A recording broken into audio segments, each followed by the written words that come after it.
Welcome to उड़ान classes.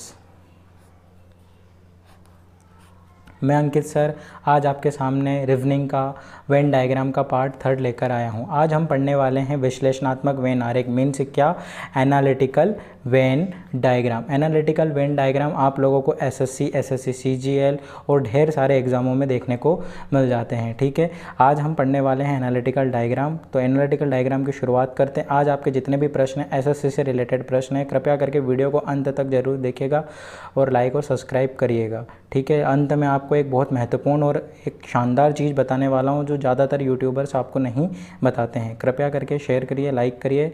आइए शुरुआत करते हैं। पहला क्वेश्चन कह रहा है, यह जानने के लिए 60 व्यक्तियों के साथ साक्षात्कार किया गया। साक्षात्कार का मतलब होता है इंटरव्यू किया गया कि वे टेनिस, शतरंज और कैरम खेलते हैं।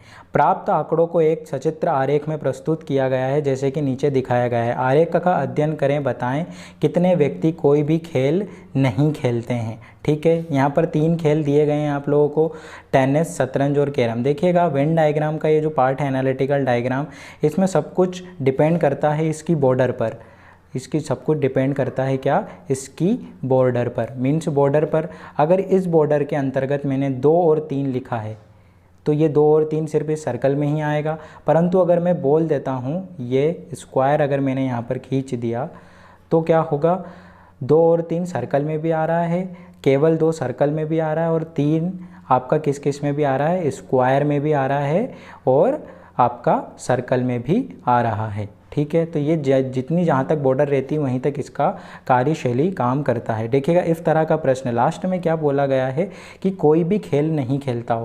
पहले हमें पता है कि इसमें कितने लोगों को बोला गया है, 60 लोगों के बारे में कहा गया है। कितने लोगों के बारे में कहा गया है, 60 व्यक्तियों के बारे में कहा गया है, जिसमें से 60 व्यक्ति क्या क्या, चेस खेलते हैं, फिर क्या खेलते हैं, आपका कैरम खेलते हैं और फिर क्या खेलते हैं, टेनिस खेलते हैं। प्राप्त आंकड़ों का आरेख दिखाया गया है। देखिएगा शतरंज को ट्राइंगल वाले लोग खेलते हैं, मीन्स इसको ट्राइंगल वाले लोग खेल रहे हैं। अब ट्राइंगल के अंदर अंदर जितने भी लोग आएंगे वो इस खेल को खेलेंगे। कौन कौन लोग आ रहा है, देखिएगा इसकी बॉर्डर कहाँ से कहाँ तक है, यहाँ से लेकर यहाँ तक। ट्राइंगल में कौन कौन से अंक आ रहे हैं, 9 आ रहा है, 8 आ रहा है, 7 आ रहा है, 10 आ रहा है क्या, बिल्कुल नहीं आ रहा है, वो ट्राइंगल से बिल्कुल बाहर है तो वो नहीं खेलता है। तो हमें पता चला क्या, 9, 8 और 7। कैरम कौन कौन खेलता है, तो कैरम का क्या रिप्रेजेंट कर रहा है, सर्कल रिप्रेजेंट कर रहा है। तो क्या हो रहा है, 8, 10, 7 और 11। तो ये किसको रिप्रेजेंट कर रहा है, कैरम को। टेनिस को क्या कर रहा है, स्क्वायर रिप्रेजेंट कर रहा है, तो स्क्वायर कर रहा है तो 7, 11 और 12। तो ये इन चीज़ों को रिप्रेजेंट करे। जो जिसकी जहाँ तक बॉर्डर है वहाँ तक के जितने अक्षर आ गए वो वहीं तक के लिए क्या कहते हैं, सीमित रहते हैं। हम पहला क्वेश्चन थोड़ा डीप में पढ़ेंगे, उसके बाद फटाफट क्वेश्चन को सॉल्यूशन देंगे। ठीक है, अब देखिएगा इस तरह के प्रश्न में लास्ट में क्या बोला गया है कि कोई भी खेल नहीं खेलते हैं। 60 व्यक्ति तो टोटल है और इतने लोग क्या खेल रहे हैं, सारे के सारे प्लेयरिंग खेल रहे हैं। तो हम क्या करेंगे, सभी को एडिशन कर देंगे, जितने भी नंबर हैं उन सभी को एडिशन कर देंगे। देखिएगा 9, 8, 7, 10, 11 और प्लस 12। एक बार और चेक कर लेते हैं, 9, 8, 7, 10, 11, 12। 9 और 8 17, 17 और 10 27, 27 34, 34 10, ये हो गया आपका कुल मिलाकर 10 और 10 20, मीन्स ये टोटल आपका हो गया कितना, 57 हो गया। कितना हो गया टोटल, 57 हो गया। देखिएगा 60 लोग है जो टोटल हैं और उनमें से केवल 57 ही ऐसे लोग हैं जो क्या कर रहे हैं, सारे खेल खेल रहे हैं। पर ऐसे कितने लोग बच गए, अब तो सिंपल सी बात है, 60 में से 57 माइनस कर दीजिए तो कितने ऐसे प्लेयर हो जाएंगे जो कोई भी खेल नहीं खेलते हैं, 3 प्लेयर ऐसे हो जाएंगे जो कोई भी खेल नहीं खेलते। तो हमारा राइट आंसर क्या हो जाएगा, डी हमारा राइट आंसर हो जाएगा। ठीक है, आइए दूसरे क्वेश्चन की ओर बढ़ते हैं। निम्नलिखित चित्र का अध्ययन करें और उसके नीचे दिए गए प्रश्नों का उत्तर दें। ठीक है, ये देखिएगा यहाँ पर किसी भी चीज़ें के बारे में दर्शाया नहीं गया है, केवल सिर्फ इतना सा आकृतियाँ दर्शाई गई हैं, सर्कल, वॉल्यूम और आपका क्या, स्क्वायर। ठीक है, चलिएगा नेक्स्ट चीज़ पर आप बढ़ते हैं। उन संख्याओं का जोड़ कितना है जो केवल एक ही आकृति में स्थित है। देखिएगा क्वेश्चन क्या कह रहा है, उन संख्याओं का जोड़ कितना है, क्या बोल रहा है, जोड़ कितना है, मीन्स एडिशन कितना है। अब ऐसा नहीं है कि जो केवल एक ही आकृति में है तो आप बोल देंगे कि आप सिर्फ उसको ही सॉल्यूशन दे दें कि यहाँ पर सिर्फ 2 दिया है तो 2 ही एक आकृति है, 6 में दिया है तो 6 में एक आकृति है, 8 में दिया है तो 8 में एक आकृति है, और आप टिक कर दें 8 या 6 या 2। उसने पूछा क्या है, जोड़। तो अलग अलग आकृतियों में कौन कौन सा है, देखिएगा स्क्वायर में कौन सी अलग आकृति दिख रही है आपको, कौन सा नंबर दिख रहा है, 2 दिख रहा है। सर्कल में कौन सा दिखाई दे रहा है, 6 दिखाई दे रहा है। और यहाँ पर ये आपका वॉल्यूम में कौन सा दिखाई दे रहा है, 8 दिखाई दे रहा है।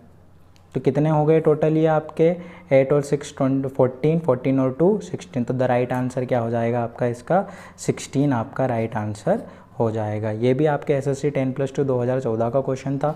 नेक्स्ट, उन संख्याओं का जोड़ कितना होगा जो वृत्त और वर्ग दोनों में हो। उभयनिष्ठ मीन्स उन दोनों में ही हो, वृत्त में भी हो और वर्ग में भी हो, वृत्त में भी हो और किस में भी हो, वर्ग के में भी आती हो। अब वृत्त में भी मतलब वृत्त के सर्कल में कौन कौन सी आ रही है, हम पहले वो देख लेते हैं। वृत्त में आपकी ये आ रही है, पर उसने बोला क्या है, जो वृत्त में भी हो और वर्ग में भी हो, मन से मतलब यहाँ पर भी हो और यहाँ पर भी हो। अब देखिएगा इसका ये तात्पर्य नहीं है कि आप सिर्फ आंसर लगा दे 3। उसने बोला है वृत्त में भी हो और वर्ग में भी हो, परंतु ये नहीं बोला है कि वो आयतन के अंतर्गत ना आती हो। क्या बोला, आयतन के अंतर्गत नहीं आती हो। जब ऐसा नहीं बोला है तो हमें फिर किसको भी लेना पड़ेगा, 9 को भी लेना पड़ेगा। और उसने बोला क्या है, संख्याओं का जोड़ बोला है। तो देखिएगा जो वृत्त के अंदर भी आ रही 3 भी है और 9 भी है। देखिएगा अब ऐसा नहीं, ये नहीं कहना कि सर ये तो पूरा ये इसके अंतर्गत भी आ रहा है तो फिर 9 को हम क्यों लेंगे। उसने मना थोड़ी ना किया है भाई और बहनों, उसने मना थोड़ी ना किया है। उसने तो बोला है कि जो दोनों में आती हो तो दोनों में आ रहा है। अगर वो बोल देता कि वृत्त में भी हो वर्ग में भी हो परंतु आयतन में ना आती हो, तो आयतन में नहीं आती तो हम क्या करते, फिर इसको क्या करते थे, इसके अंतर्गत फिर नहीं लेते और हमारा राइट आंसर कितना रहता, 3 रहता। ये फिर बहुत सारे लोग क्या करते हैं, जल्दबाजी में सिर्फ 3 को कर देते, टिक कर देते, और आपका गलत आंसर सबसे पहले आपको आपके ऑप्शन के अंतर्गत देखने को मिलेगा। जैसे अब 3 था, आपको देखने को मिला, फटाफट जल्दबाजी में क्या करते हैं और क्वेश्चन को टिक कर देते हैं। इसलिए बिल्कुल पेशेंस से सोच समझ के आराम से करिए। तो 9 और 3 कितना हो जाएगा बॉयज़ एंड गर्ल्स, 12 आंसर हो जाएगा। तो द राइट आंसर कितना होगा आपका, 12 का राइट आंसर होगा। नेक्स्ट क्वेश्चन है आपके सामने, 865 लोगों में से 760 अंग्रेजी बोल सकते हैं और 1305 मराठी बोल सकते हैं, परंतु 120 व्यक्ति दोनों में से कोई भी भाषा नहीं बोल सकते हैं। तो कितने लोग दोनों भाषा बोल सकते हैं।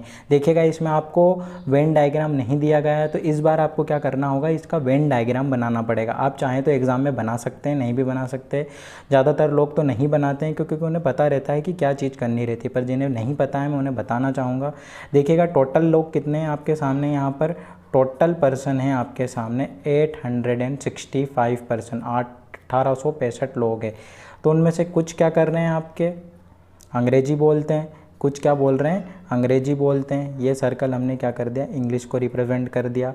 और फिर क्या बोल रहा है कि 1350 लोग क्या बोल रहे हैं कि मराठी बोल सकते हैं। 1350 लोग क्या कर रहे हैं, मराठी बोल सकते हैं। 1350 क्या कर रहे हैं, मराठी बोल सकते हैं।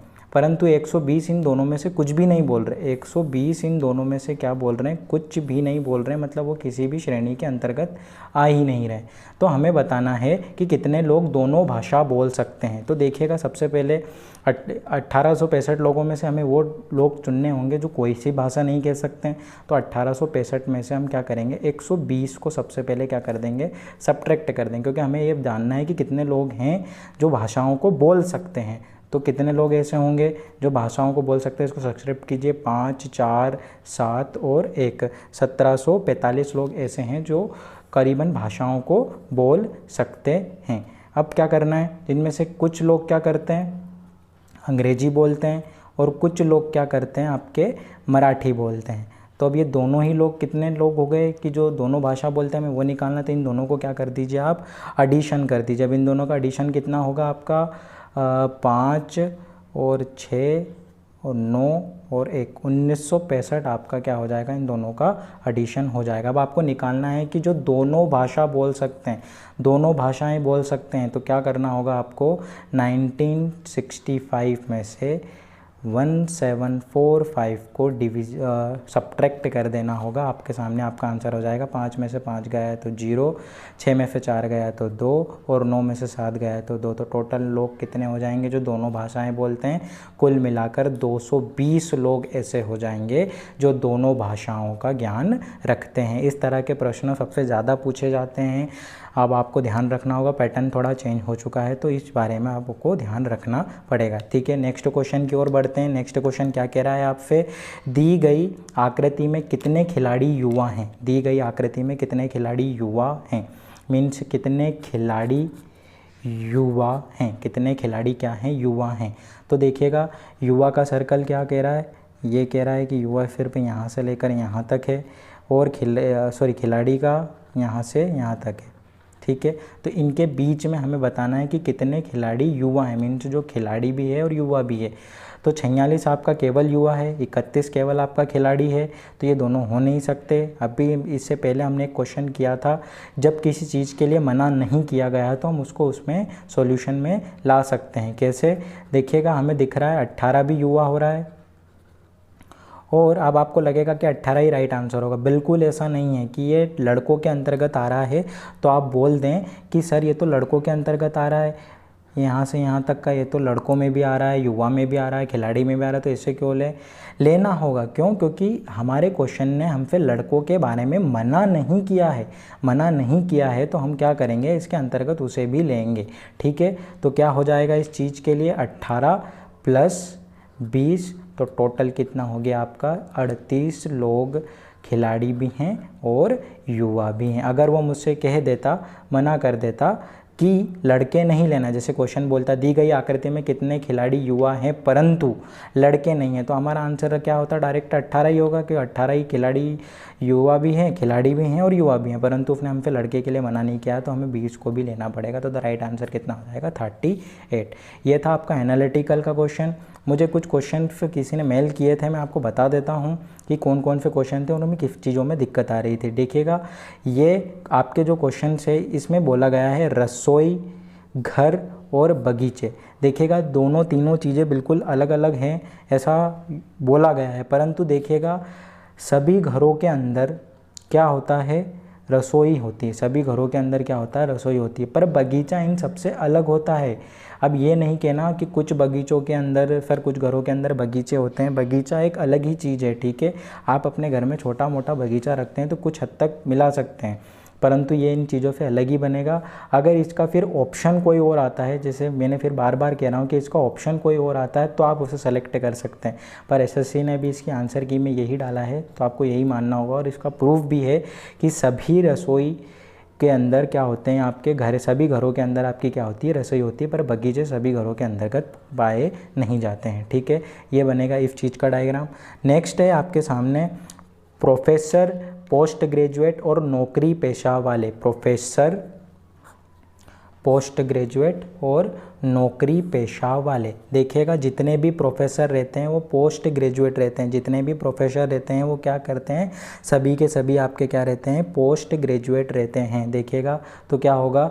सभी प्रोफेसर क्या कहलाते हैं? पोस्ट ग्रेजुएट कहलाते हैं। ठीक है, सभी प्रोफेसर पोस्ट ग्रेजुएशन होते तभी उनको प्रोफेसर की उपाधि दी जाती है, परंतु नौकरी पेशा पोस्ट ग्रेजुएट हो या प्रोफेसर ऐसा कंपलसरी नहीं, पर दोनों तो हो सकते हैं। तो इसका डायग्राम क्या बनेगा? कुछ नौकरी पेशा पोस्ट ग्रेजुएट भी हो सकते हैं और कुछ नौकरी पेशा प्रोफेसर भी हो सकते हैं। तो इस चीज़ का ये डायग्राम बनेगा। ठीक है, चलिएगा नेक्स्ट।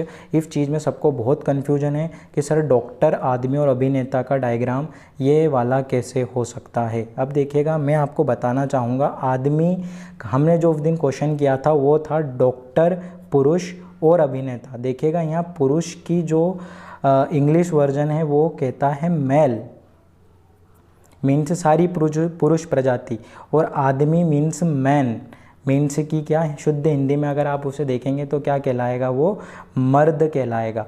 तो देखिएगा क्या सभी मर्द अभिनेता होते हैं? क्या सभी मर्द डॉक्टर होते हैं? ज़रा सोच कर देखिए बॉयज़ एंड गर्ल्स, आप लोगों का एसएससी एग्ज़ाम इतना बेवकूफ़ वाला एग्ज़ाम नहीं है जो छोटे मोटे आंसर को भी इतने अच्छी तरीके से दे दे। कुछ लोग क्या करते हैं, कुछ यूट्यूबर दोनों का ही आंसर एक बना देते हैं। दोनों का आंसर एक नहीं होगा। आदमी एक अलग सिम्टम है, मीन्स वो मर्द कैटेगरी में, पुरुष पूरी प्रजाति को बिलोंग कर रहा है, जैसे नर हुआ, परंतु आदमी बिल्कुल अलग होगा। तो देखिएगा इसका डायग्राम कैसे बनेगा। अब डॉक्टर और अभिनेता का तो एक हो नहीं सकता, मैंने कल भी बता दिया था। आदमी, तो कुछ आदमी आपके क्या हो सकते हैं, डॉक्टर हो सकते हैं, और कुछ आदमी आपके क्या हो सकते हैं, अभिनेता हो सकते हैं। अब ये नहीं कहना सर कि सारे आदमी, सारे अभिनेता आदमी होते हैं। आदमी नहीं, मर्द, सारे मर्द अभिनेता होते हैं क्या? नहीं होते हैं ना।